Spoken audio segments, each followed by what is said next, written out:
Hola, ¿qué tal a toda la gente que está detrás de la pantalla? Continuamos analizando e interpretando películas del séptimo arte y en esta ocasión vamos a analizar junto a mi primo La Naranja Mecánica del director Stanley Kubrick del año 1971. Epa, película controversial, polémica, pero de culto y película que al parecer va a trascender las generaciones o va a quedar por un muy buen tiempo en la lupa, en la mente de muchas personas y de muchas culturas, o por lo menos de la cultura occidental.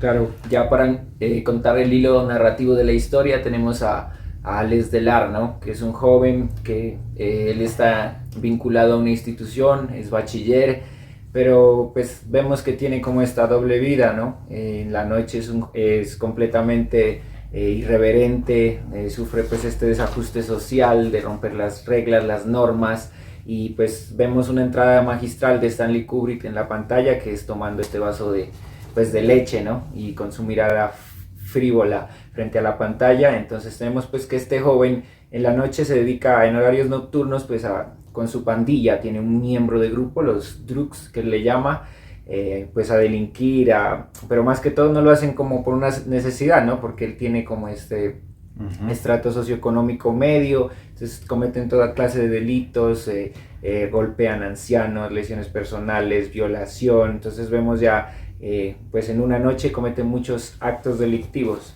y de ahí ya pues empezamos a ver como pues esto que mencionaba, que el personaje no es por necesidad, sino que es pues como por más que todo porque es irreverente, ¿no? Porque su personalidad, su estructura psíquica es así, ¿no? Claro, vemos que este personaje es bien fuerte, es sádico, ultraviolento, irracional, que le gusta hacer la pulsión del odio y de, mejor dicho, masacrar, y que también pertenece a pandillas, pero entonces vemos que es como un reflejo, o que es como un germen maligno de la sociedad, que es como un espejo que se refleja en la sociedad, pero la sociedad no quiere verse a sí misma y no quiere ver que la está embarrando, que la está cagando con ciertas moléculas o con ciertas situaciones familiares, sociales o culturales en donde sucede este tipo de comportamientos que se los puede ver de dónde nacen y cómo es que nacen. Entonces, Alex Delar, el protagonista, vemos que puede ser de pronto hasta un alter ego inclusive del escritor o del director de la película, el alter ego de querer hacer, digamos, el arte por el arte, pero en este caso el odio por el odio o su instinto más salvaje de llegar y hacer sus pulsiones más bajas y hacerlas reales. Inclusive si puedes pasando por encima de los demás, asesinato y todo, porque el tal es que les gusta, digamos, sentir la adrenalina y sentir la vida en éxtasis y quebrar cosas y destruir y puro caos y puro como anarcopunk, pero violento, digamos. Bacano, ahí me llama la atención que es como el man es como muy culto, ¿no? Tiene unas preferencias por Beethoven, le gusta leer, tiene unos gustos excéntricos, ¿no? Tiene hasta una serpiente de mascota. Entonces vemos que es como un personaje diferente, ¿no? O sea, no es alguien típico y como que por eso también es el líder, ¿no? Porque es bien líder. Ahí también en la película habla temáticas del liderazgo, ¿no? De cuando esta escena, cuando ellos, los otros Druk, se le quieren revelar, ¿no? Entonces él como que dice, no tengo que perder mi poder, ¿no? Tengo que seguir manteniéndome, imponiendo y no voy a someterme a las nuevas normas del grupo, sino que usa la violencia y pareciera que entre comillas sigue siendo el líder, pero vemos pues que aparecen unos acontecimientos que es esta traición, ¿no? De los amigos del grupo de la pandilla, lo traicionan, le ofrecen un plan para ir a robar una casa, ¿no? Ya ahí es cuando lo capturan, que habita esta gimnasta y la asesina. Entonces vemos muchas cosas de poder, ¿no? No sé, varios aspectos. Después cometen, o sea, muchos asesinatos en el trayecto de la película, en el repaso de la película, pero entonces es bien loco porque la película nos quiere hacer como una apología o una apología negativa al fascismo, o en este caso sería el contrafascismo. Digamos que él como que quiso criticar el director y el escritor porque antecedentemente a esto, pues Stanley Kubrick se habló con un escritor inglés que había escrito esta novela y que pues los personajes hablaban todo un dialecto que eran de lenguas eslavas y lenguas rusas y que era esa lengua natsat. O sea, vemos que a veces en su culteranismo y en su poética que el personaje, el protagonista hace, porque es es un loquillo, es un demente, es un loco libre, va por la vida, pero a la vez es también, Hace daño. a la vez es dañino y refinado y culto, y entonces le gusta el clasicismo y que Beethoven y que la música clásica, y entonces esa dualidad, porque el cine siempre va a manejar la trigonometrías, dualidades, espejismos, bueno, muchas cosas. Claro, vemos que esta película bien loquilla porque entonces nos habla como de una apología al fascismo o una contraapología al fascismo, porque quiere dibujar lo que las sociedades totalitarias pueden llegar a tramar y lo que los organismos de poder y de control pueden llegar a inferir en la juventud o en la sociedad como tal.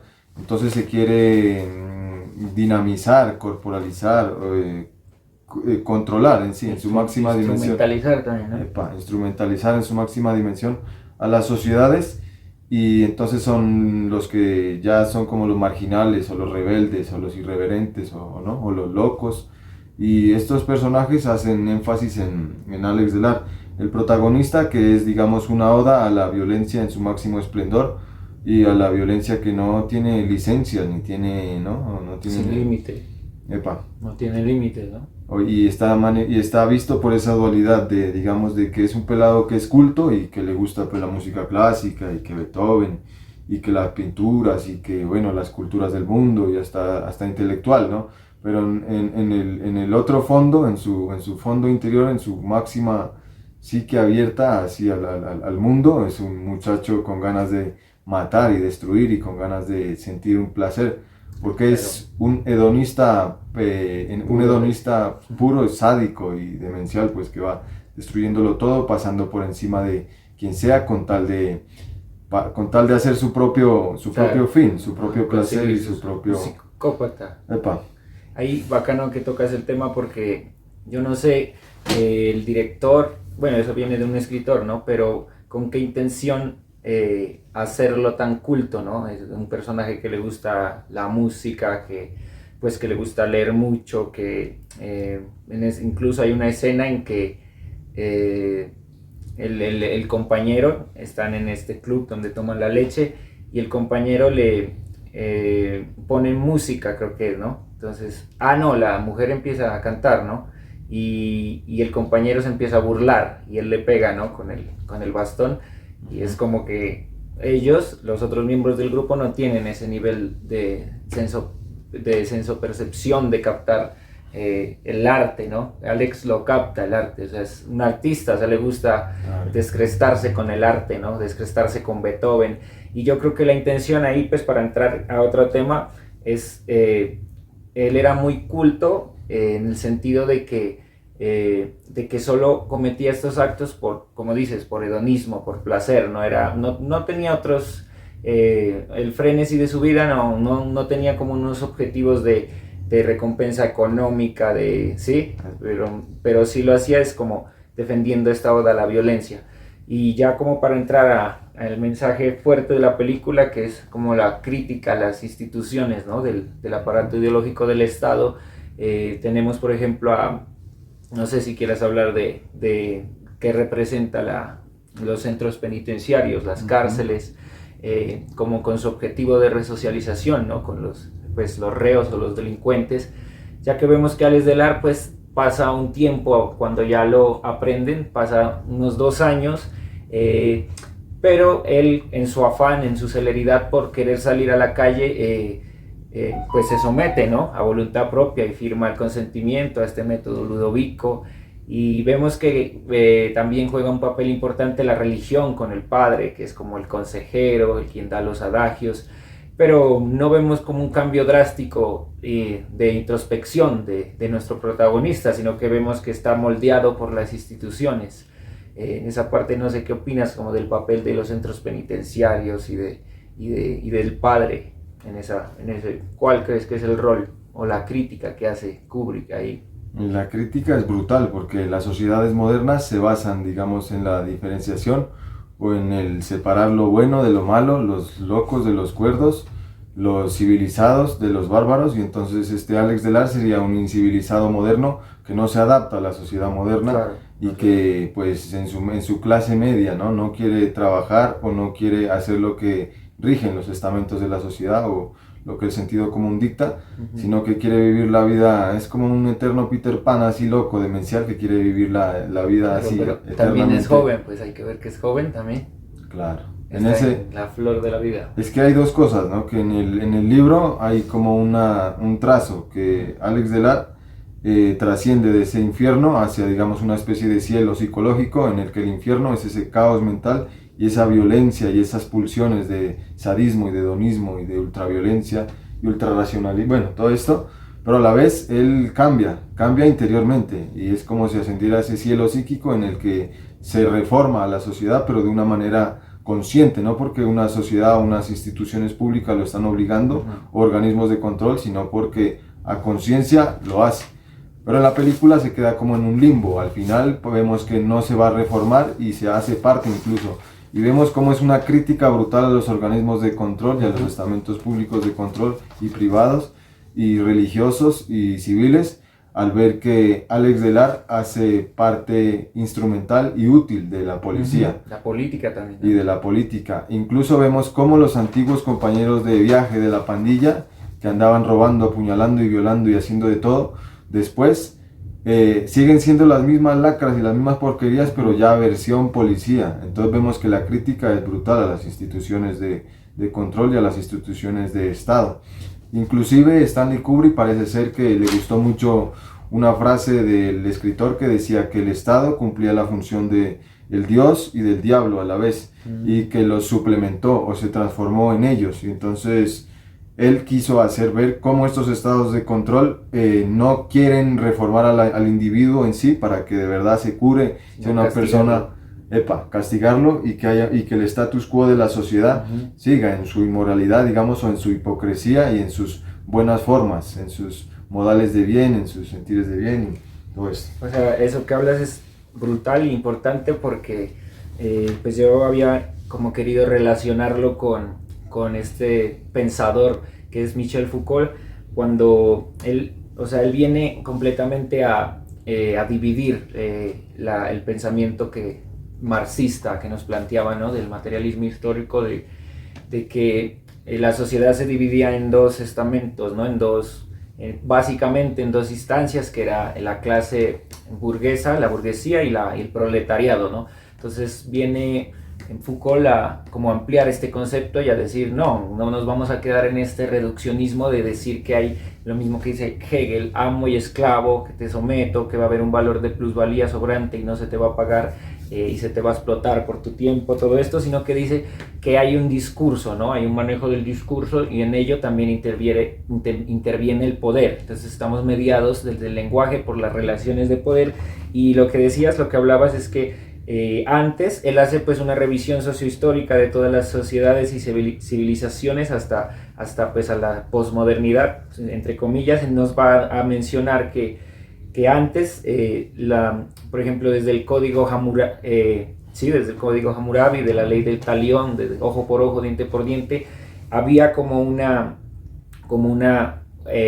dinámica de castigo diferente a la de ahora, que era que, por ejemplo, el verdugo, que era quien castigaba, quien cortaba a hachazos la cabeza del culpable, él pues iba a ser percibido por el pueblo, la comunidad, como alguien odiado, porque obviamente pones a una persona ahí y es el verdugo, pues es el malo, es el villano. Entonces el verdugo se ganaba este odio de la comunidad. En cambio, en este espectáculo, que Michel Foucault lo dice, que esto es un espectáculo, esto del verdugo, castigar. Entonces dice que el condenado se gana el respeto y la admiración, independientemente de haber cometido cometido cualquier castigo o cualquier delito que haya hecho. Entonces vemos que en Vigilar y Castigar, en ese libro, Michel Foucault va a nombrar y decir que antes el delito va a ser simplemente castigado, o sea, a posteriori de haberlo cometido. Entonces ahora el delito se quiere como que hacer una labor preventiva, por eso te están constantemente vigilando con los aparatos ideológicos del Estado, hasta con con las cámaras de seguridad, con el discurso ideológico, no solo desde la materia, sino que te están vigilando desde la ideología, nos dice Michel Foucault. Entonces lo que hace, por ejemplo, es decirnos que la sanción, no, la vigilancia se va a instalar en el cuerpo de las personas, de los delincuentes. Y es lo que quiere hacer en la película, lo que quiere hacer desde esta terapia Ludovico, porque lo que se quiere hacer es instalar por medio del condicionamiento clásico esa vigilancia en el cuerpo. O sea, él está siendo vigilado desde adentro. Es tan caótico eso que, y Michel Foucault lo plantea también, que pues se ha llegado hasta ese límite, ¿no? De decir que nos están vigilando inconscientemente, sin querer, y ya es una máquina pues condicionada. Esa parte pues me gustó relacionarla porque tiene que ver mucho con el poder, ¿no? Esas instituciones. Claro, estos pensadores y estos artistas, pues como Stanley Kubrick, lo que quieren es dar a entender es que paso a paso estamos llegando, y se lo ve específicamente hoy con Facebook, Twitter y con todos estos organismos cibernéticos y todas estas corporaciones pues megaplanetarias, digámoslo así, que totalizan, digamos, el sentido de la vida y el control de las emociones, de los actos, de los pensares. Y entonces estas mismas máquinas, estos mismos biocuerpos de control, los vemos en que las sociedades se van a convertir en sociedades, digamos, agrícolas o esclavistas, a sociedades, ¿cómo sería?, disciplinadas. Claro, claro. En donde estas sociedades disciplinadas, los individuos, ya sea lo que dices, que como velen y también. Como que prevengan, o sea, cumplan la norma, ¿no? Sí. Ya está instaurado, pues, digamos, en la mente, digamos. El ajuste, y por eso social. podemos verlo incluso ahora, que cuando se mira que pasa algún policía, incluso con amigos tomando por ahí o departiendo por ahí, o con la novia, o con... Claro. Que El abuso de se poder. mira a esas instituciones y la gente ya instaura, digamos, el abuso de poder o la norma jurídica que hay detrás de ahí, estatal, y entonces hay como un miedo, porque es explícito eso, un miedo y a veces obediencia, y pues ya cuando hay obediencia, Claro. pero bueno, nos estamos desligando del tema, que son estas sociedades disciplinarias a las cuales nos vemos abocados, ahora de otra manera, pues con estas cuestiones cibernéticas, pero vemos que entonces el cura que hay en el instituto de rehabilitación, que es como la penitenciaría, es como decir la antigüedad que se está yendo frente a la modernidad, que es esa razón científica instaurada por una psiquiatría y por una psicología conductista o manipuladora. No, y es que o sea, no es que sea tan manipuladora, sino que en esa época como que la psicología no había avanzado tanto, entonces por eso es que miraba tanto al hombre como máquina, pero hoy en día pues ha avanzado demasiado y ya pues han mejorado estas técnicas que son muy buenas. Por ejemplo, son magníficas para tratar las fobias, síntomas también para deslindar las adicciones o las toxicomanías en personas pues consumidoras, son geniales. Claro. Sino que pues la crítica es una superlativa, una exageración exclusivamente pues a la terapia conductista, ¿no? No sé si quieres hablar ya de la terapia como tal. Porque, o sea, cogieron como muñeco, como guiño, como gancho a estos psicólogos, a Iván Palot, a los conductistas, y es una manera o es un reflejo de hacer ver cómo la sociedad contemporánea, las instituciones gubernamentales instauradas en el poder científico, que sería la mala psicología, porque la hay, o sea, de control, y la pésima psiquiatría de control, que instauran estos métodos. Entonces al protagonista Alex Delar, siendo que cuando ya esté en este centro penitenciario, vemos que es casual, digamos, que hay un ministro corrupto que quiere plantear, digamos, un método para rehabilitar a los delincuentes, usando este método conductista de estímulo-respuesta, que con la filosofía del conductismo pues es estímulo-respuesta, y de ahí ya se puede basar en si es bueno o si es malo, porque si es bueno, si hay cosas muy buenas, pero hay cosas re pésimas, pues, en estos métodos. Como en la película. En estos métodos psiquiátricos, bueno, como se diga. Y entonces le implantan un método de que... Ludovico, ¿no? Ludovico se llama. A lo Nelson, como en Los Simpson, que le hacen ver que en una pantalla de cine, con los ojos totalmente abiertos y que no los pueda cerrar ni parpadear, con unos sedantes, unas drogas ahí todo químicas, que van a hacer que él tenga aversión hacia lo que él hacía, la violencia, y entonces a la final lo que apostaban estos pseudocientíficos era a apostarle a que el individuo se vuelva obediente o se pierda de sí mismo y pierda su propio control de sus emociones y no tenga, digamos, voluntad o libre albedrío, porque a la hora 30, pues, o sea, la película nos habla a la final también de una crítica brutal y despiadada, pues, a la política, a la cultura, a la sociedad, pero también sobre todo a un tema muy humano que es atemporal, que eso va desde que éramos simios hasta que el libre albedrío, pues, la voluntad humana. Entonces que Alex de Lara, este delincuente, cuando tenía esta voluntad humana así liberal, él podía hacer lo que quería hasta que llegó un punto en el que, bueno, lo cogieron, porque los tres amigos lo defraudaron o le traicionaron, pues. Le hicieron la judía porque él era un autoritario, pues. Claro, también. un autoritario. Bueno, y se lo llevaron a la cárcel y todo esto.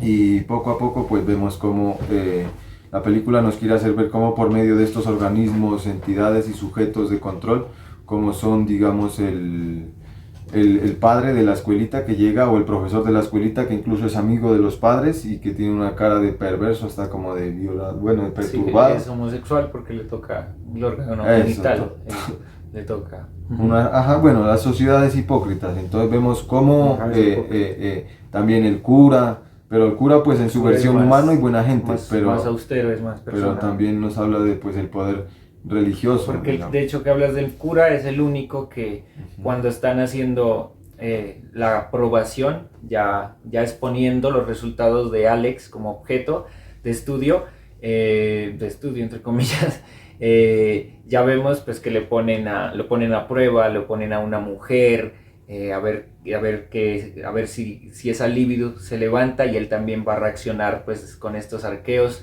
Y también vemos pues que hay otro hombre que lo provoca, ¿no? Que, o sea, lo empieza a insultar, lo empieza a agredir para que él pues se encienda y también evoque la violencia. Entonces vemos que Alex pues ya reacciona corporalmente, casi instintivamente, condicionadamente es la palabra.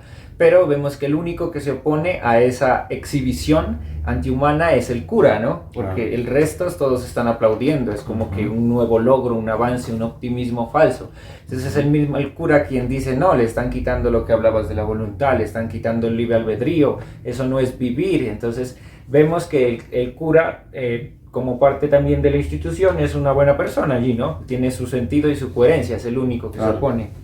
A la final, pues desde la fe o desde, digamos, la bondad cristiana o la piedad cristiana, o pues la ética o la moral, más allá de dogmas y fe. Entonces, claro, el libre albedrío, la libertad y cómo esta libertad se ha plasmado en las sociedades contemporáneas, cómo ha sido como un tótem, cómo ha sido como un talismán, como una meca a llegar, porque pues la libertad ha servido para muchos procesos, muchos progresos sociales, pero también para muchos retrocesos sociales, porque pues esta misma libertad es la que pues hace que se generen cuestiones colonialistas, imperialistas, tecnócratas, tanta vaina, pero también esta libertad es la que se opone a estados de opresión o a organismos totalitarios, a estados totalitarios, porque la película también parece que le hiciera como una crítica constantemente al totalitarismo que puede haber, digamos, en las sociedades contemporáneas o incluso antiguas. Quisiera hablar un poquito ya del método como tal, conductista, del condicionamiento clásico, y pues aclarar que yo pues soy psicólogo, pero me enfoco más desde el psicoanálisis, pero eso no significa que no valore pues el progreso y como decía anteriormente, las técnicas y las estrategias tan evidentes pues en el tratamiento con pacientes, y voy a como especificarnos en la diatriba que sí hace la película, porque la película sí hace una crítica al conductismo, ¿no?, ortodoxo. Entonces tenemos que Pavlov es quien genera este método, discípulo también del psicólogo experimental o el padre de la psicología, que es Watson, y nos va a hablar del condicionamiento clásico, que en esa época es lo que vos decías, el estímulo, organismo, estímulo y respuesta. Entonces esta lógica es la que habla el conductismo. Tienes una persona que responde ante los estímulos externos, ante su ambiente, y va a tener una reacción ante ese estímulo. Entonces él, pues, en su intento, pues, con vehemencia de querer ser ciencia del conductismo, porque quiere ser ciencia, objetiva. En cambio el psicoanálisis se sale del discurso de la ciencia y entra al saber. Bueno, entonces vemos que Pavlov pues experimentaba con animales, con perros, igual esto pues era permitido para ya pues luego extrapolarlo a la condición humana con las personas, ya pues como comprobar los experimentos. A él ponía a los perros dentro de, por medio de esta asociación o condicionamiento, él quería era con un perro que babeaba, ¿no? Obviamente el perro ya va a babear previamente cuando por medio de su olfato va a oler comida.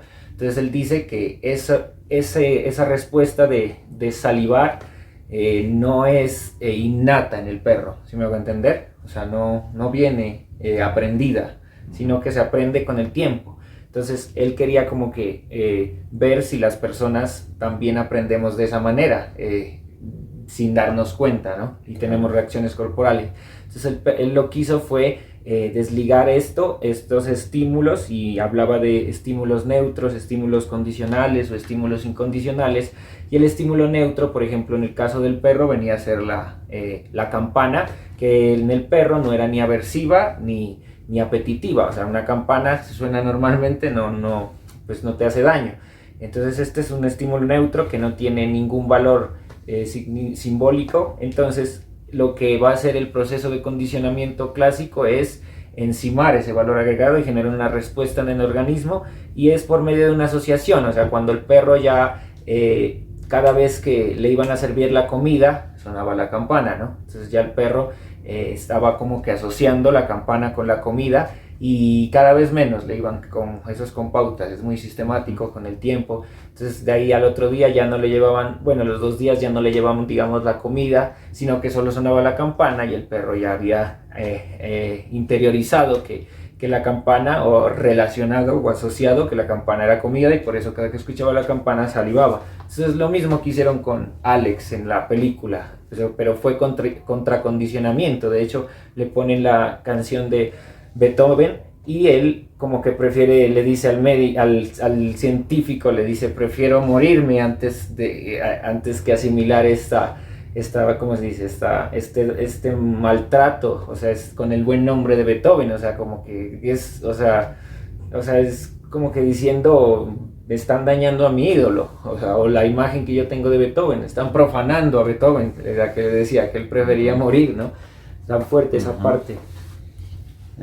Claro, pues, o sea, el gran mito o una gran narrativa de la sociedad contemporánea y de toda sociedad, digámoslo, pues eso ya había que hacer un escrutinio muy exhaustivo o muy profundo de la cultura y la sociedad como tal, pero una gran mella que ha habido, digamos, en la historia de la civilización ha sido la historia de la dominación y la historia del control. En las sociedades contemporáneas, el control se ha manifestado por medio de pues todas estas entidades gubernamentales y por todo de, bueno, dispositivos de poder, dispositivos educativos, de estamentos sociales, hasta estamentos hasta psíquicos. Pero bueno, la gran estrella a la que quieren llegar los grandes dominadores o los grandes usurpadores de la libertad es llegar a dominar al otro, llegar a manipular una sociedad. Ya, digamos, se quiere manipular como tal la naturaleza, y ahora se quiere llegar a manipular hasta el ser humano. Pero entonces vemos que eso nos confronta, porque pues aparte que la naturaleza pues nunca va a poder ser dominada, pero entonces el ser humano, al parecer, con estos sucesos, digamos, transhumanísticos o tecnológicos o de lavados de cerebro, puede llegar a verse en distopías o en estas mermeladas, ¿cómo decirlo? En estos conflictos o distopías sociales. Entonces vemos que la película nos habla de que un gran mito de la modernidad es el progreso a través de la libertad y la pseudodemocracia y la pseudo-república, las pseudo-naciones, a través del control. Y entonces seguimos hablando de las sociedades contemporáneas porque son las que evidencian en estos métodos, en donde no se, digamos, los organismos republicanos, muchas veces, no siempre el Estado va a ser una porquería, pero muchas veces, la gran parte de las veces los estados lo que quieren es manipular, dominar, excluir, cercenar, despojar, y todo esto, Corrupción. pero vemos que la película nos hace énfasis en este lado de la dominación y se valida son como un guiño estos psicólogos, Iván Palot y Watson, que no sé cuál dijo, dame un niño y te lo convertiré en lo que quieras. Watson era. Y eso es una cuestión muy satánica, pues sin menospreciar al diablo. No es ético, ¿no? Porque, pues claro, eso ya es Es como hacer tu diciendo, es un robot, o sea, es algo que yo puedo manipular cuando yo quiera, ¿no? A mi antojo. ¿Y cómo pueden llegar estas distopías sociales contemporáneas a concretarse o materializarse en realidad así? Entonces, hay que tener mucho cuidado con cuál es la libertad y cuál es la libertad verdadera, desde que se mordió ese manzano por allá. La libertad no existe, ¿no? O sea, la libertad es como una utopía, o sea, porque estamos presos de varias cosas, así sean inconscientes, ¿te acuerdas que hablábamos? Claro, porque mientras más se quiere llegar al cielo, más rápido se construye un infierno lleno de porquería y lleno de, bueno, utopías bastardas que se contradicen entre sí. Y entonces la película siempre pues es una crítica feroz a cómo este poder y esta técnica y esta ciencia y estos entes de control pueden llegar a pervertirse, lo que decías de salirse de control y ya convertirse como en un organismo prácticamente vivo, pero eso ya sería autómata, ¿no? Una fantasía, pero entonces, bueno, las complejidades humanas. Y bueno, Stanley Kubrick quiere hacer como énfasis como en la ciencia ficción, pero no en la ciencia ficción clásica que nos habla pues, ¿no? Las cosas. de que, bueno, las máquinas por allá y que todo va a ser un mundo súper, sino que nos habla De antes la misma sociedad. de una ciencia ficción, pero desordenada, con conflictos y con realidades bien putrefactas o contradictorias, donde hay familias disfuncionales, Claro, donde bien hay reales. pelados con intentos de suicidio o con Violaciones, o con existencias abuso. tan vacías y tal cual, pues digamos lo que se ve, porque pues estos poetas, cineastas, filósofos, autores, dramaturgos, científicos o profetas lo que hacen es calar bien en el corazón de la sociedad y ver qué es lo que puede llegar a estar mal, digamos, sin ser explícitos en cómo va a ser el mundo en un futuro, pero pueden llegar a anticiparse y ser, sí, como unos profetas Tienen como una lupa, ¿no? Un tercer ojo. O sea, para hacer lecturas de la sociedad, diferente a una persona normal, ¿no? Son como bien diferentes, ¿no? Para proyectar sus guiones, o sea, Stanley Kubrick debió estar, o sea, muy crítico debió ser para hacer esta película, supongo que debe haber tenido una afinidad a criticar pues el conductismo y las ciencias y las instituciones, o sea, es una labor crítica. Y es como cuando esto se sale ya de control todo, porque pues él pues siendo un artista y siendo digamos un hombre que digamos está concatenado digamos a una industria de marketing cultural muy grande como puede ser Hollywood, pero llega y mete el dedo en la llaga porque esta película incluso fue censurada en Inglaterra, pero hoy por hoy pues ya se la considera de culto y bueno, viene la gente snob y llega ya empieza a hablar y a intelectualizar, de pronto nosotros pecamos ahí también haciendo eso, pero bueno, o sea, la idea es que entonces Stanley Kubrick nos habla de cómo este horror o cómo este mal, el sentido del mal humano es algo atemporal y que pertenece a las sociedades, porque una crítica que le hacían es que,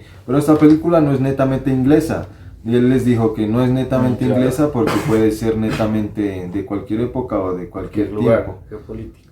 Y entonces es el sentido del horror y de cómo la perversidad o esta insensibilidad puede llegar a cometer todas estas cuestiones, y es donde ahí se está en juego pues la voluntad, el libre albedrío de ¿cómo es la cuestión? ¿Voy a hacer lo bueno o voy a hacer lo malo? Mi mente se perdió, mi mente se rayó, se volvió loca y voy a empezar a matar o a pasar por encima de los demás. O puede llegar a algún punto en el que me puedo exorcizar a mí mismo a través de mí mismo o de la fe o de la religión o de fuerzas espirituales y del poder, bueno, espiritual, bueno, de lo que sea, pero poder llegar a cambiar y llegar a tener conciencia de qué es lo bueno y qué es lo malo y cómo es que es la cuestión de cómo es que es la vida.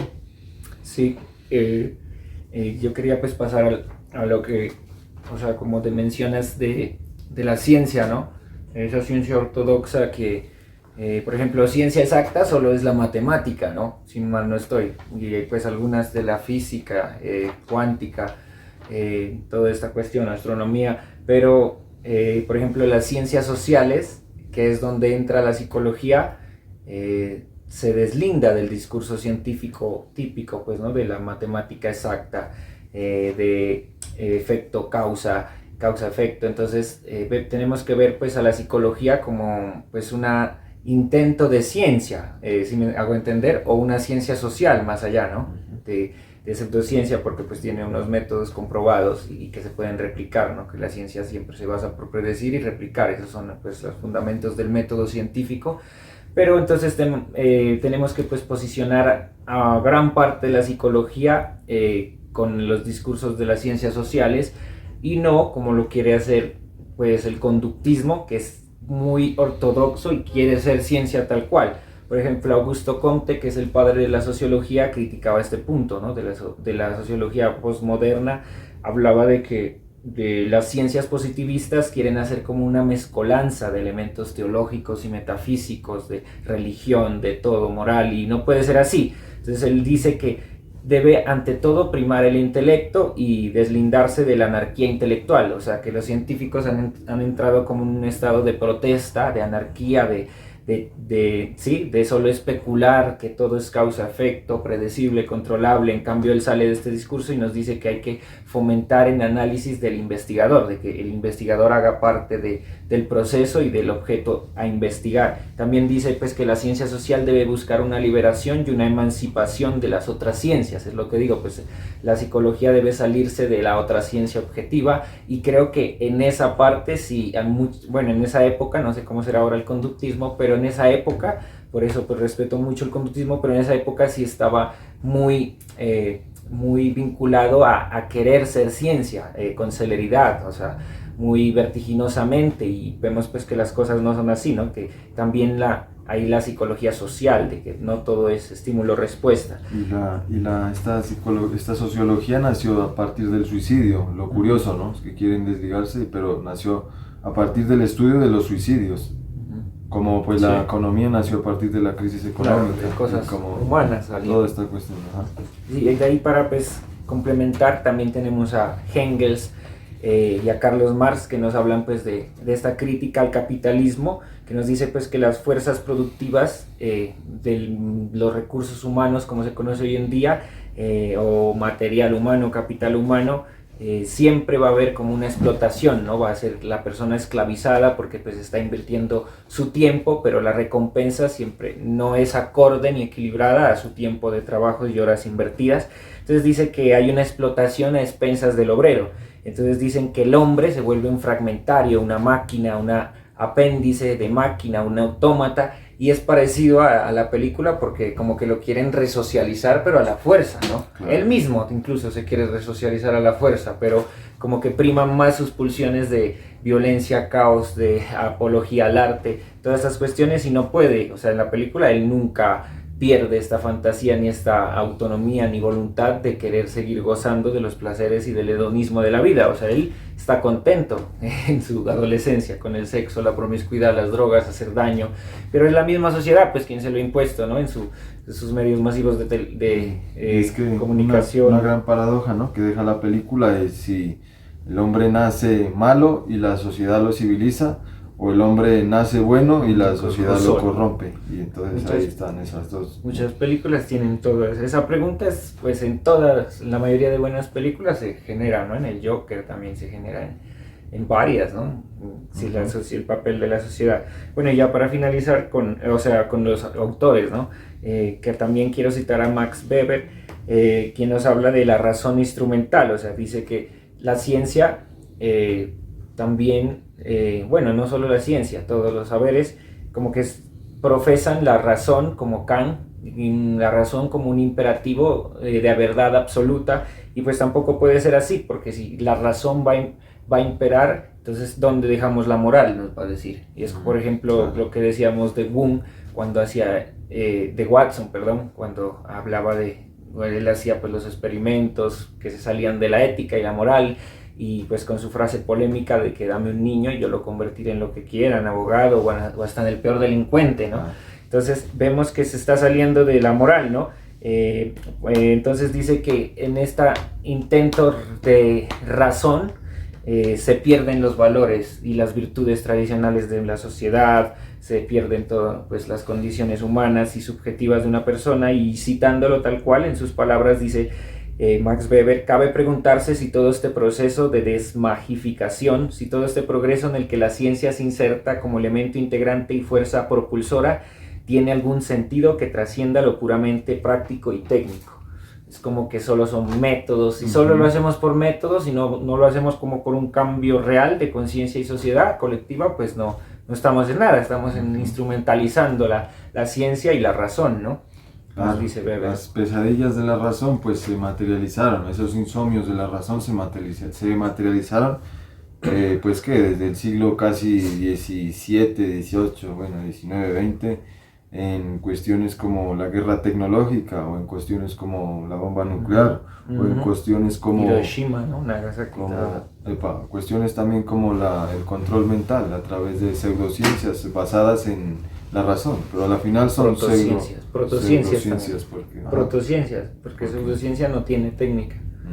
Porque pues no están compatibles en el método analítico, deductivo, bueno, toda esta cuestión científica logocéntrica, pues que se basa, bueno, pero sin hablar más, entonces vemos que Stanley Kubrick pues genialmente se basó en digamos una oda humana, que había incluso trajes de napoleónicos, había trajes victorianos, había trajes... Cuando va a ver de Napoleón, cuando va a ver las canciones, ¿no? Y se topa con las dos mujeres, es que está vestido de Napoleón, ¿no? Y estos trajes los usaba la pandilla de Alex, y la otra pandilla, digamos, que usaba trajes de, pues digamos, de guerrillas alternativas, o como de los que resisten, pero a la vez los dos son malignos, pues los dos bandos son detrimento a la sociedad. Quieren control, a la final se venden al dominio, pues, no, digamos, y pues hacen el daño, pues violan, matan, son como un residuo social. Y es como una elegía, como una apología, digamos una semblanza, pero negativa, hacia como estas políticas fascistas, y no solo fascistas, sino contemporáneas, pueden llegar a hacer tanto daño, digamos, a la psique y al alma colectiva humana, tratando de hacer un bien, que pues por un bien quieren conquistar el cielo, y lo que llegan es un infierno de lágrimas y de horror, ¿no? Claro. Y para meternos como en las escenas, era chévere recordar esa escena cuando Alex vuelve a la casa, ya después de que le implementan el método Ludovico, y llega a la casa a ver a los papás y ve que los papás lo han cambiado, ¿no? De que hay un reemplazo, de cómo esa persona, o sea, vemos que en los papás había un vacío, ¿no? Por llenar ese hueco que había dejado Alex con su recuerdo y con su instancia en la cárcel y su ausencia. Vemos que ellos quieren como que llenar ese hueco, y fácilmente reemplazable. ¿Qué tan fácilmente somos reemplazables? Nos pone a Stanley Kubrick a pensar en esa parte, ¿no? Porque vemos que pues así sea su hijo, pues, o sea, así haya sido pues una mala persona, bueno, toda esta cuestión, al fin y al cabo es su hijo, pero ellos pues como que tienen que, para superar esa soledad, no sé, de la edad, tienen que pues reemplazarlo, como pasa en los amores, ¿no? Los amores o los amigos que se van cambiando, pero vemos como esa facilidad que ellos tuvieron por reemplazarlo, como es ahí como también me llama la atención cómo se vuelca la narrativa de la historia cuando todo el karma que se le regresa, ¿no? A él, que todos se vengan de él, a todo el que él le hizo daño se venga. Ese es un mensaje también de la película. Karma, ¿no? Y vemos como el espectador, porque uno lo puede llegar a sentir, digamos, un horror al ver todas esas escenas, que algunas son muy escabrosas, digamos. Claro. A un escritor llegaron y pues en ese tiempo lo han de haber censurado, ¿no? La película mucho, porque incluso la censuraron, porque pues en esa escena al escritor se supone que unos adolescentes le violan a la mujer delante de él y le pegan pues una pizza tan tenaz que lo dejan inválido. Y en otra escena con una escultura de un pene llega y en otro atraco a una casa de una mujer ricachona, entonces la mata, y a unos vagabundos también los golpea, como diciendo que pues esta modernidad ya está basada a punta de desechos, en donde se va a desechar al loco, al que no se adapta, al depresivo, sobre todo al viejo, digamos, que ya es desechable, siendo que las sociedades antiguas, los viejos eran los bastiones, pues, de conocimiento Grecia, y acá también, Mesoamérica, Grecia culturas también, andinas y todo.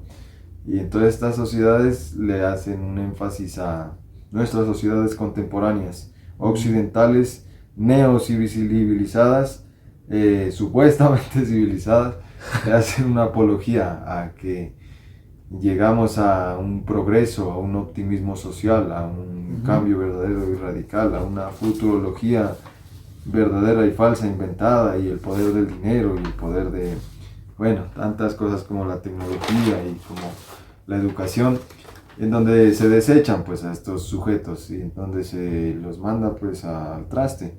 Y en la escena kármica que dice Calex es cuando muy bonita, pues porque llegan, y es muy chistoso porque llegan a una escena de todos ancianos y pues le dan una muenda, y él ya no puede, y él ya no puede defenderse frente a esa violencia, siendo que antes pues hubiera, y es contra su voluntad, pues a partir del método Ludovico, que quedó privado pues de su interioridad volitiva de poder y hacer pues defenderse también, es que la violencia es necesaria. Ahí como que también nos hace entender de que no siempre podemos ser pasivos, sino que hay momentos en que debemos obrar, ¿no?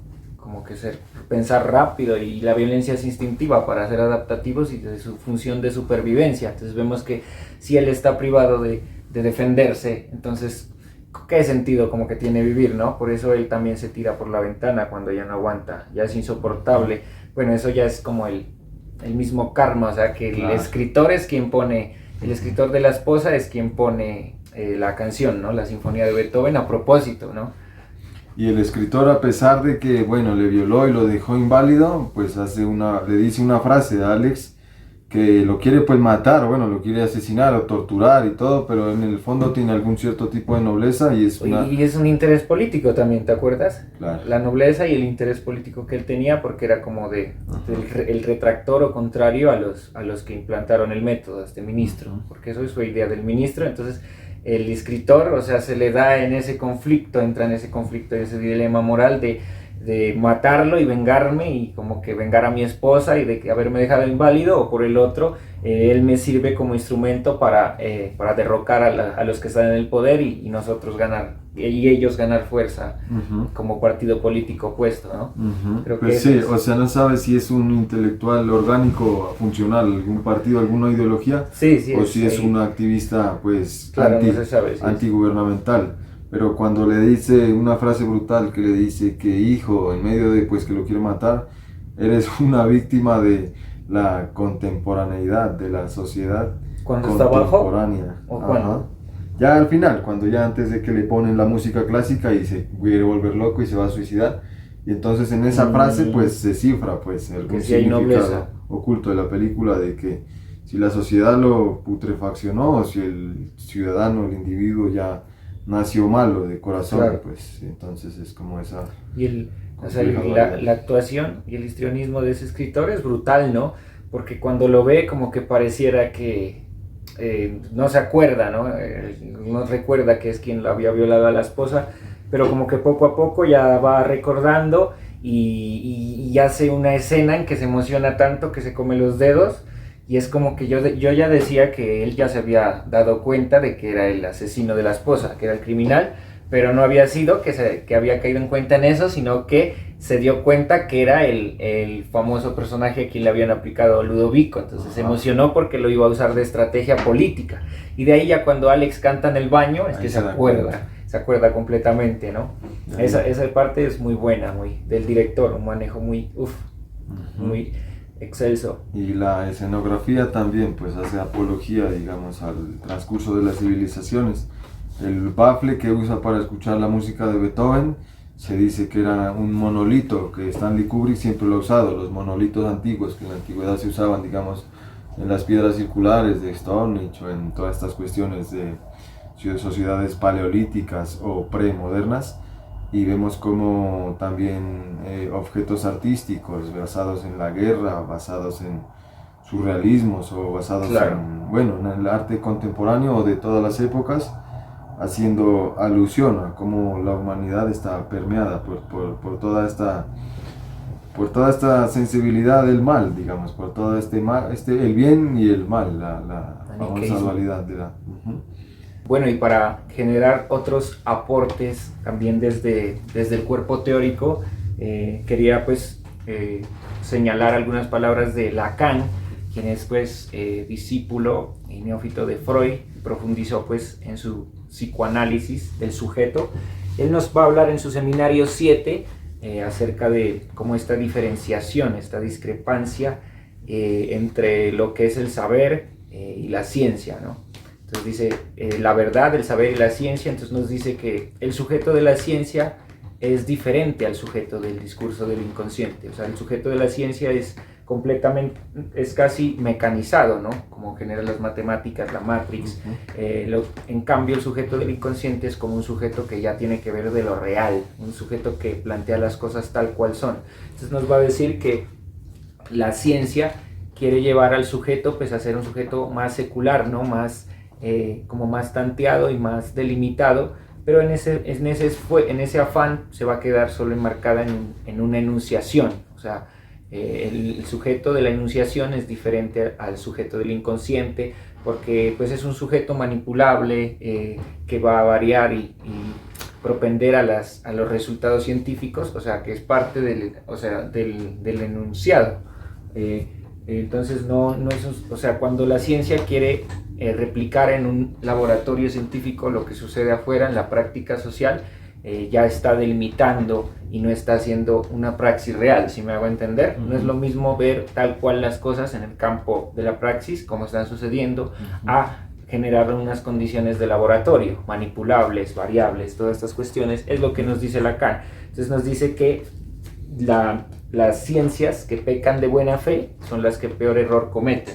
Lacan, pues, tan tergiversado que ha sido, pero yo lo que creo que dice ahí es como que así lo haga de buena fe o mala fe, pero cuando lo hace con buena intencionalidad es cuando más peca, porque está ciega de su fe, de su misma fe como ciencia, claro, en sí misma. Porque se cree universal y sapiencial y es la que va a llegar a pues darle todo el conocimiento y toda la verdad, logo, tecno, científica, analítico, bueno, todas las variables científicas. Pero la variable que nos interesa tocar de la ciencia es la ciencia aunada pues al control político de la civilización occidental mediante estos estados del primer mundo, porque claro que es evidente también que la película, obviamente si le hiciéramos un análisis antropológico y una comparación sociológico-antropológica, pues la película como tal, sobre todo la vemos que recae en sociedades del primer mundo. Acá en Latinoamérica, Latinoamérica nos llega pues obviamente esos rezagos de Occidente, porque somos una periferia de Occidente, pues no una periferia, sino que somos como una momia rara, una entidad rara cerca de Occidente, porque también tenemos un Oriente ahí. Pero, o sea, los organismos y las complejidades de control, de violencia, de segregación, de discriminación, de represión, de manipulación sociales están latentes en nuestra Latinoamérica posmoderna, moderna, neomoderna, bueno, lo que sea, porque pues también hay esas variables y esas instituciones como tal, y también hay esos fenómenos juveniles, sociales, patriarcales, matriarcales, o de madres ausentes, de padres ausentes, como los padres de Alex, que no le dieron, digamos, un amor o una compañía, o sino claro, que eran como una... Solo están en presencia, ¿no? Como una careta, como la funcionales, padres funcionales, pero no padres reales. Aunque por eso no hay que desresponsabilizar a Alex, o sea, él también tiene su culpa, o sea, no es también porque... O sea, solo únicamente al factor de que haya habido una negligencia parental de los papás, claro, sino que también él tomaba sus decisiones, claro, de ser violento. O sea, ya era un psicópata, esa es otra cuestión, pues otro análisis que habría que hacerle a él. La raíz psíquica pues, de los sujetos, pues claro, se forma con lo que dice Cales. Tiene que ver, con ¿no? la instancia maternal y de la niñez, y también con la instancia de la voluntad y la existencia propia, porque ¿qué? Somos individuos propios, somos individuos que nos hacemos también, o sea, mediante factores externos, claro, y pero internos. también, o sea, nosotros, pues nuestra voz, y nuestra mente, y nuestra voluntad y nuestro ser. Entonces a lo que íbamos es que se le tira o se le discrimina. Nos hacemos a un lado, digamos, de esa ciencia que se salió de control y que se desligó, digamos, de esa ciencia que aspira, digamos, a un conocer por una ciencia que aspira a un conocer, pero por controlar. Claro. Entonces es una ciencia que que se unió, digamos, se ligó al poder económico, al poder político, geopolítico, Claro. industrial y moderno. Hay Entonces intereses detrás, ¿no? claro, entonces esta ciencia pues se puede ver como inclusive la película pues fue hecha en el 62. En 72. 72. Pocos años inclusive de las primeras guerras mundiales, pocos años la verdad. No había pasado y entonces toda esa crisis, toda esa matanza, digamos, y ese poder de la razón que quería liberar a los humanos y que quería zafar de cadenas, pero ¿qué fue que terminó haciendo la razón humana? O ese tipo de razón humana, encerrando pues en barrotes a la humanidad o a ciertas comunidades humanas y cometiendo muchas pues injusticias sociales, humanas, ecológicas y de todo, planetarias. Entonces esa ciencia que se traslada, digamos, al discurso humanístico, científico, basado en pésimos psiquiatras, pésimas instituciones policías, pésimos psicologías, no la psicología verdadera, la buena, la mala psicología, porque la pésima... ¿Cuál es mala, la buena y cuál es la mala? Bueno, no, pues la mala es la que está ligada a la educación, la que nos dice que los individuos tienen que formarse como máquinas y como pues no es entidades. buena ni mala, digo yo. ¿O qué? No, omitamos esa parte. Que es negativa, puede Es ser. que A muestra veces, más a la psicología como un todo, como si yo le tirara a Freud. No, la psicología es un mundo Claro. de cosas y eso hay un resto de pero cosas. no digas, o sea, yo digo que debe ser psicología como Si a vos que tomas- que afecta, que hace daño y otra Yo que digo sí, psicología sí malo, ayuda, sí cuando aporta. hateo vos lo tomas personal, yo no le tiro. No. Yo tiro a la mala psicología, o sea, a todos esos Pero ¿cuál es la pirobos. mala? Los coaching, así. No, pues la de las guerras, la que está hablada de los poderes militares, sí, pues la que, o sea, Ya entiendo. a esa mala psicología, por ejemplo, a ese conductismo, que Ah, le ya. habla, a esa, yo no le tiro a la... Pero al conductismo extremo, pues, porque el Claro. conductismo también es Claro, bueno. o sea, vos lo también tomas así de una, así. Bueno, la mala psicología, la mala psiquiatría y la mala educación. Estas instituciones psicológicas aunadas a reformar o a educar sociedades mediante organismos o digamos métodos Claro. o currículums de educación que lo que hacen es formar sujetos que sean Los obedientes, reprime más. que sean, más no que sean pensantes Claro. o libres o que tengan pues sí, como lo que la película quiere problematizarnos, libre albedrío. Entonces estos sujetos se salen de control. Claro, lo que dices es como que el conductismo es una manera de intervenir, pero atacando el síntoma. O sea, por ejemplo, hay una diferencia entre el psicoanálisis y el conductismo como enfoques psicológicos, porque el psicoanálisis dice que no va a tachar al sujeto del inconsciente, el sujeto integral, la dimensión inconsciente, claro que le da mucho poder, mucha autoridad al inconsciente y dice que es la verdad absoluta es el inconsciente y también puede caer en ortodoxos, ¿no? En estos dogmas, pero el conductismo pues le da mucha más prioridad y profundidad a los estímulos ambientales, a los factores, a las contingencias, pero también al sujeto, pues ahora como ha avanzado en la psicología cognitiva conductual, le da también ya importancia al pensamiento, a las emociones, al afecto.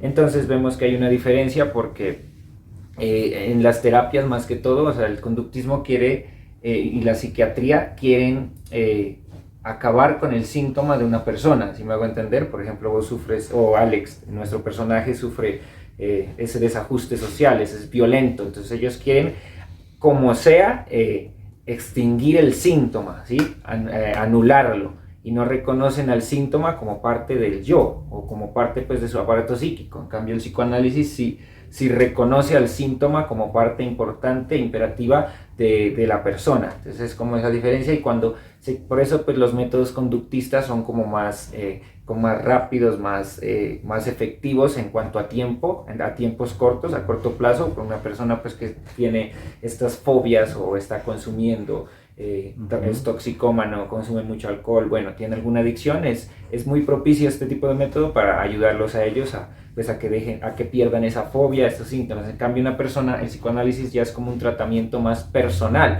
parte, bueno, y emerge a partir de una pregunta, cuando la persona es capaz de preguntarse qué es lo que le está pasando y reconoce que sabe algo más allá de su entendimiento, pero que no lo, o sea, algo sabe que no sabe, que hay algo que no sabe, ¿sí me hago entender? Entonces, eso es la diferencia entre esos dos enfoques, o sea, el uno es como más superfluo para casos, o sea, para extinguir cosas de momentáneas, en cambio el otro es como más una introspección para conocerse a sí mismo, a conocerse a profundidad. Claro, vemos por ejemplo la mirada fría del psicólogo cuando está en el salón de teatro, cuando le está implantando todo esto y sabe a conciencia que lo que va a hacer es perjudicar a una persona. Pues era un criminal y todo de antemano, pues este muchacho, pero entonces lo que va a hacer es tirárselo para peor, y digamos, ¿y para qué?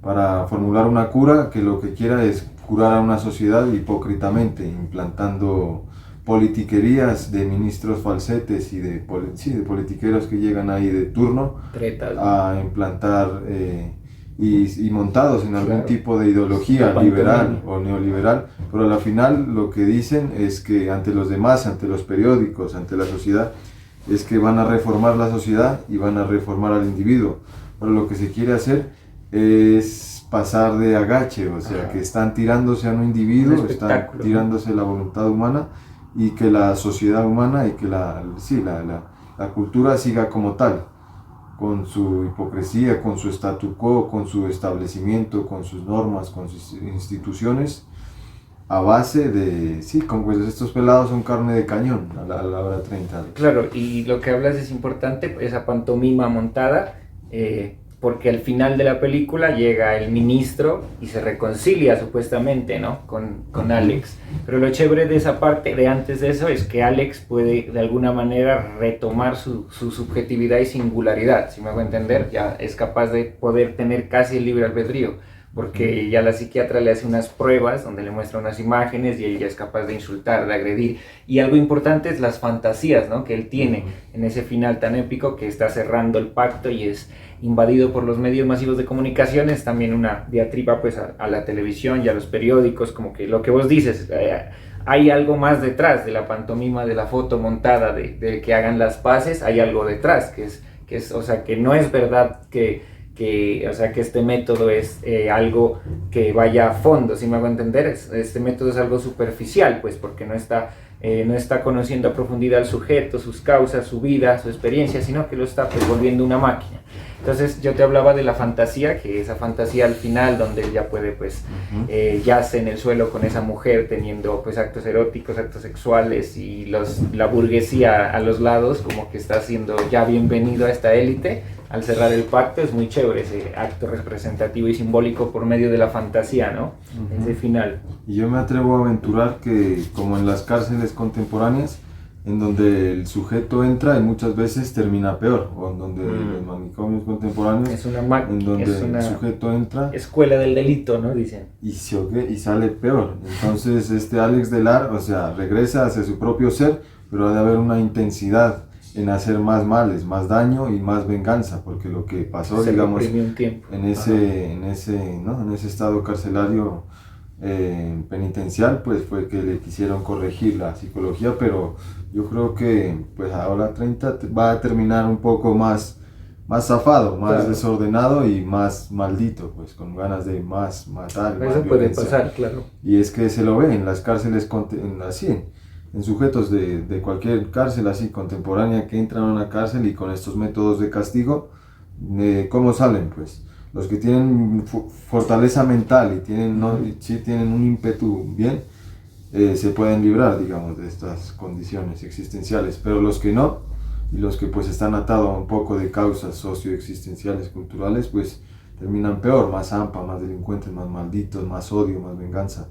Más podredumbre. Yo creo también que lo que dices y siendo policía, creo que va a ser pues un individuo controlador y mega castigador. Como Y los eso amigos. sucede con la policía tal cual, así, nuestra policía latinoamericana tal cual, se ve casos de muchachos de barrios y todo esto, entonces se ve como estos métodos de castigo y estos métodos de ordenamiento social son simplemente lo que dices, Cale, son pantomimas que supuestamente van a meterse con la interioridad del individuo para curarlo, pero a la hora Y es 30, plata también, inversión social, toda esa cosa es plata. todo eso, politiquería, Mermelada. ideología, Claro. corrupción. Pero de cierta manera es bueno si se aplicara algo con bases, ¿no? Algo, no sé, no digo que solo psicoanálisis, sino un conductismo, por ejemplo, bien hecho, duradero, que vaya a las bases del sujeto, porque sí es la solución invertir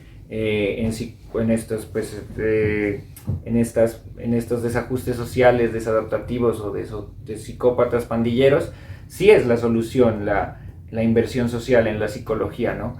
De que ellos vayan a tratamiento, a terapia, pero no debe ser, o sea, algo tomado a medias, ¿no? Algo que solo acabe con el síntoma, sino que debe ser algo pues más a largo plazo, porque muchas veces creen que la solución es la represión a cargo pues de la instancia del legal, del policía, y el policía no debe creerse la ley, o sea, no debe creer que él es el que va a curar al sociópata, él solo lo va a detener. Entonces el que va a tratar es un problema pues del psicólogo, del psiquiatra. En esa instancia sí debe ser así, pero si ya las intervenciones son pues escuálidas, son algo débiles, pues no va a servir tampoco de nada, porque a largo plazo lo que dices va a quedar peor que el tratamiento. La cura resultó peor que la enfermedad. Eso es lo que pasa en el caso. Y otro punto, ya como casi ya vamos finalizando, ¿no? O sea, es cuando Alex se tira desde ese segundo piso, cuando está escuchando la sinfonía de Beethoven. Yo creo que él, o sea, ya pudo, o sea, tomar una decisión, ¿no? Antes no podía tomar la decisión porque estaba cohibido y le daban arcadas, pero en ese momento se tira porque ya no aguanta más, y después de eso ya termina en el hospital. Entonces, a raíz de esa lección, de haber tomado una decisión, es que él ya se descondiciona, o sea, ya no tiene todavía ese condicionamiento, si me hago entender, en el cuerpo, sino que ya ha salido de eso, se ha demarcado de esa ley instaurada en el cuerpo, y por eso ya se cura, entre comillas, del tratamiento, porque está curándose del tratamiento, no es que se cure de ser un antisocial, sino del tratamiento. Claro, han de quedar unas pequeñas secuelas. Entonces lo que quiere decir es que el autor o el cineasta y los libretistas, hasta el creador del libro, que pues si los individuos, no es que los individuos estén enfermos, sino que la sociedad en sí es la que está enferma, y que hay algo más, un organismo más grande, que entonces en donde se puede reflejar todas estas espejos sociales. Y eso pues creo que por hoy ha sido todo. Gracias pues por estar ahí detrás de la pantalla, y comenten este video sí se nos fue largo, pero comenten cuál película quisiera que debatiéramos y analizáramos.